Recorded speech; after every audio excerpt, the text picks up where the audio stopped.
মুন্সিগঞ্জ শহরের চর কিশোরগঞ্জ এলাকায় পারিবারিক কলহের জেরে ছেলের ঘুষির আঘাতে বাবা ওমর ব্যাপারীর মৃত্যুর অভিযোগ উঠেছে।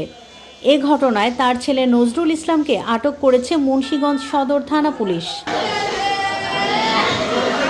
সোমবার ৫ জানুয়ারি বিকেল ৪:৩০টার দিকে শহরের চর কিশোরগঞ্জ এলাকায় এ ঘটনা ঘটে। পুলিশ ও স্থানীয় সূত্র জানায়, নজরুল ইসলাম ও তার বাবা ওমর ব্যাপারীর মধ্যে কথা কাটাকাটি হয়। এক পর্যায়ে পরিস্থিতি উত্তপ্ত হয়ে ওঠে। তখন ছেলে বাবাকে বুকে কিল ঘুষি দেওয়া শুরু করে। এ সময় ওমর ব্যাপারী অসুস্থ হয়ে পড়লে স্থানীয়রা তাকে উদ্ধার করে মুন্সিগঞ্জ জেনারেল হাসপাতালে নিয়ে যান। হাসপাতালের জরুরি বিভাগের কর্তব্যরত চিকিৎসক জানান, ওমর ব্যাপারীকে মৃত অবস্থায় হাসপাতালে আনা হয়।